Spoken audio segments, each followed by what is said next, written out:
Time for After Hours. There's Jeff Skinner. Happy to have Jeff aboard with obviously Louie, DeBrusk, and Scott. Out to you. And again, happy Thanksgiving to all out there. Same to you, Ron. Thank you very much. Yes, pleased to have with us on After Hours a 10-time 20-goal scorer, 30-plus in 4 of his last 6 seasons. Jeff Skinner is our guest. Welcome. Thanks for having me. Let's start, Louie, with current events in Winnipeg, or in Edmonton. Obviously not the start you wanted in the season, 2 losses in a row, 2 tough losses, but how are you feeling you're blending in with your players? I thought for you, your best game as an Oiler, best couple periods, created some chances, had your first point, but how did you see that go tonight? I thought you got better as the game went on and just fell short tonight. Yeah, I think it's been a bit of an adjustment, but I think every day goes by, I get a little bit more comfortable and starting to settle in, and yeah, I think on the ice, like I think I agree. I think last game I think was sort of something to build on for me personally, and I think this game a little bit better. I think I still got another level here, and yeah, excited to keep building.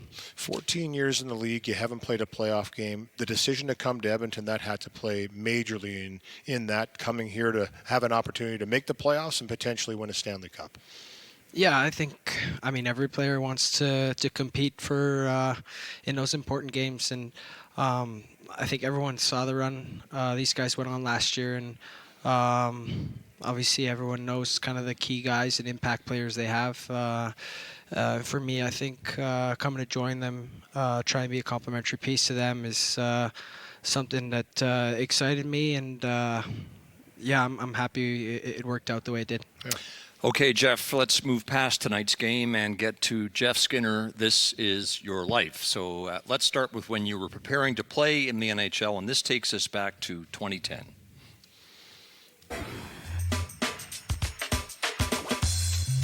Hi, I'm Jeff Skinner. I'm from Markham, Ontario, and I play for the Kitchener. Okay, got it. Scores! Tipped in front! Skinner will get it! Jeff Skinner might just have the best hands and be the purest sniper in this entire 2010 NHL draft. The way he can pot the puck for the Kitchener Rangers is incredible. It earned him 50 goals this year. Skinner finishes it off! What'd you think of that analysis? Yeah, that was the legendary E.J. Maguire, who was then the director of Central Scouting for the NHL, who sadly passed away a year later. But, Louie. Bang on. 357 goals. You lead all that draft class from 2010. But obviously coming in, that was the nature of your game, and you have continued that on throughout your 14 years. Yeah, I think that's a while ago, but I feel very fortunate to have been a part of that Kitchener Rangers organization. I think that I learned a lot when I was there, and prepared me really well, I think, for that next step. And then for me to step in Carolina, I just was fortunate to have a good opportunity. I kind of slotted in on the third line with Jussi Jokinen and Tuomo Ruutu, and yeah, we had some good chemistry right off the bat, and was fortunate to have some success personally my first year, and I think you learn so much coming out of junior and becoming a pro. And I think looking at these clips, yeah, I see a lot of teammates obviously that helped me along the way. Moving into Buffalo, obviously I had some good memories there with some good teammates, good friends, and yeah, I think sort of anyone that goes through their hockey journey and they have a lot of things to kind of reminisce on. It's something I'm very grateful for. Do you even know your career stats? Do you keep track? I got 357 goals. Correct. I think. So apparently you do. I don't know. Did you know that before I said that? No. Your first point That's as amazing. an Oiler tonight, so that's 314 assists for a 671 career total. That's a very impressive career sheet. Yeah, I guess I probably knew the ballpark, but yeah. You look at those highlights from you scoring goals, and a lot of them are really close to the net. You're not afraid to get into the danger zone. You did it again tonight. You're creating that havoc, one taken back by your line because you were buzzing. Did you watch anybody to try and emulate close to the net? You're not the biggest of guys, but you're fearless going to that net. Yeah. Honestly, I don't. I mean, I think maybe it just comes out of necessity. I don't have the overpowering shot that guys have to be able to score from outside. consistently, I think, and every now and then I can get one from out there. But I think for me, I seem to have more success sort of in and around there. Obviously, it's sometimes it gets a little tight in there, and teams try and take away time and space in there, and you kind of have to kind of pick your spots. But yeah, I think it's sort of something as sort of growing up, just kind of evolved, I think, as part of my game. Jeff, 1,000 games in your career is impressive, especially when they've been as productive as yours have been. You played yours last April in Buffalo. Louie. Yeah, you know, how did your phone blow up? I mean, that must have been pretty overwhelming with the congratulations and the ceremony, but you must have had a lot of messages. Yeah, it was honestly it was a great night in terms of that. I think I had a lot of people reach out. I think the organization, the Sabres organization, did a great job kind of reaching out to old teammates, old coaches. My friends and family were there, and yeah, it was a great night. I had a lot of fun, and yeah, I have some great memories from that night. So look at that stick. How heavy is that sucker? It's actually pretty heavy. Yeah. Yeah, it looks heavy. Yeah. All right, let's single out one message from Lily Collins, who stars in the TV show Emily in Paris. Bonjour, Jeff. I heard that you were a big fan, so I wanted to send you a congratulatory video for your 1,000th game in the NHL. I've never played one game, let alone 1,000, so props to you for that. Saying hi from the backdrops of somewhere that I think you know very well. Congratulations, good luck, and au revoir. Emily in Paris is a show, I think it's in its 5th season. It's about a young American who relocates to Paris. It does not exactly sound like a Jason Bourne thriller. What about the show appeals to you? I don't know. I mean, I think we got a lot of town times as hockey players, so you run out of all the Jason Bourne TV series, and you got to branch out. And I grew up with 4 sisters, so I think that kind of genre of TV kind of. You watched a lot of soap operas, didn't you? Hey, there was a lot of soap operas going on in your house when you were younger. Yeah. You know who Lily Collins is the daughter of? Yeah, legend. Yeah, Phil Collins. Phil Collins of Genesis, right? Yeah. There you go. Oh, you passed that one. Between Two Ferns with Zach Galifianakis was a big hit. So that takes us to Between Two Stalls, starring Jeff Skinner. Okay. Welcome to Between Two Stalls. I'm your host, Jeff Skinner, and today I'm joined by Alex Touch. Alex? Tuck. Oh, it's missing a O here. Tuck. No. Oh, like T-U-C-K? Oh, yeah, T-U-C-K. Yeah, mine says T-U-C-H, Touch. Yep. Common mistake. Okay. It says here you're from Syracuse, New York, and were a Sabres fan growing up. How did you become such a big fan of a team so far away from your house? 2.5 hours. Go ahead. If you can't compose yourself, that's fine. That's okay. I grew up next to Tim Conley's parents. Tim played for the Sabres. All right, that's enough.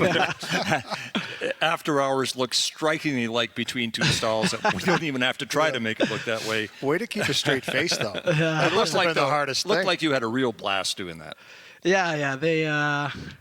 Well, I think obviously you need to have guys or teammates that are kind of game for that kind of thing, and they edited that pretty well. So I was just a sort of a piece of the puzzle there, because the social team in Buffalo kind of puts it all together, and it was fun. I think guys got a laugh out of it. It wasn't too serious. It was just kind of funny. And when you settle in here in Edmonton, you're going to try that with Connor McDavid? We'd love to see that.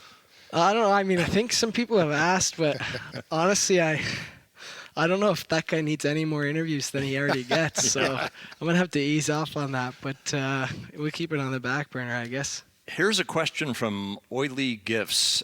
In honor of this iconic photo, and I think we have the picture here, what is your favorite Taylor Swift song? Oh man, I'm kind of rusty on her current sort of albums, but I don't know. Well, how did you She's manage only that the picture? most successful pop artist on the planet. Yeah, the world I mean- ever of all time. First of all, are you a Swiftie? Yeah, I mean, I guess everyone is, but I mean, I used to be more, I think, and then obviously, I don't know. I think it's kind of little bit loses momentum, but yeah, I mean, I think when I look at an actual Swiftie, I'm not that intense, but I think she's got some good music. So How did you manage the picture?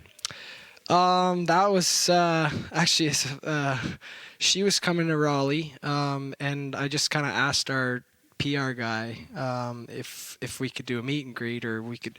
People were going in the box, and actually, what I think happened was when sort of stars like that go on tour.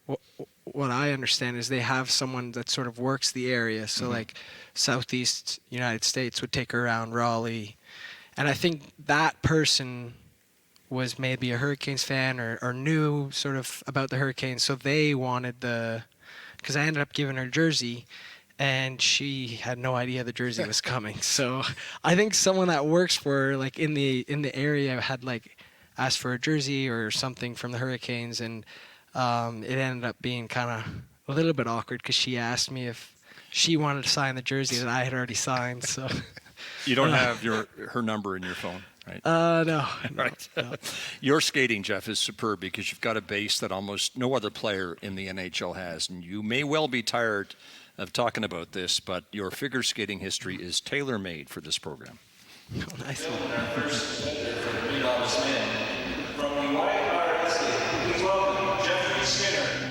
Jeff excelled at it. Everyone was good, but he was exceptional at it. And I think that he liked the jumping a lot. Oh, he loved, and the music. He liked the performing too. Like I can remember his performances. People would literally stop what they were doing to watch him do this creative, like this theater on ice.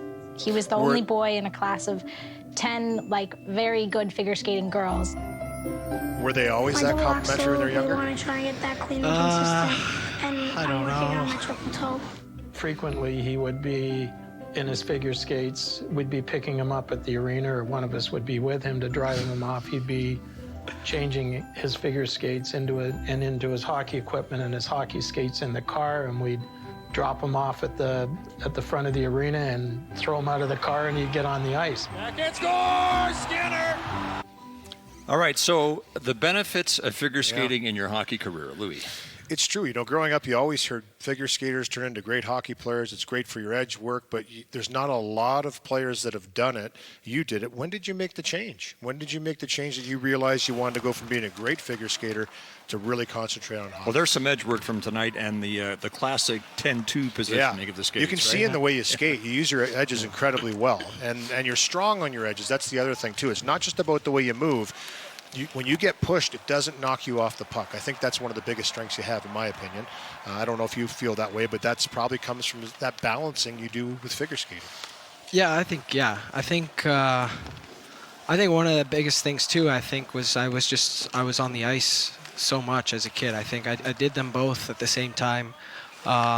Figure skating kind of took up a lot of time in the summer because you don't have school, so you kind of went to figure skating as kind of the school day, and then I had hockey at night. But yeah, I think just to be able to be on the ice, feel sort of skates. Obviously, they're different skates, and if you put me on figure skates now, I probably wouldn't be that comfortable. But being on the ice that much as a kid, it sort of the two kind of bleed into each other. I think for my figure skating career, probably maybe not the most graceful guy, but I think it for sure helped me in my hockey career. You did an axle a couple of years back, many years back in Carolina, in your hockey skates. Could you do it today?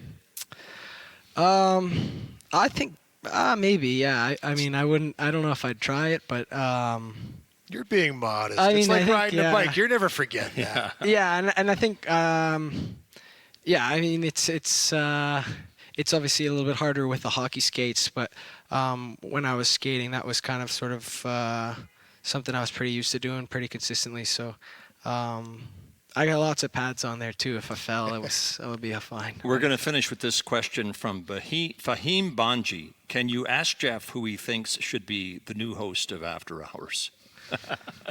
I think you guys are doing fine, no? Are we looking for a new host? Hey, you were pretty good on Between Two Stalls. No. I'm not on that level. That was a joke. This is the real deal. I think you guys are fine. Yeah, serious business right here. Let's get that straight. Yeah, exactly. Yeah. All right. Jeff Skinner was our guest on After Hours. He's in Edmonton just in time to make what he hopes is his first appearance in the Stanley Cup playoffs and perhaps win it all. Back to conclude proceedings at Rogers Place in a moment.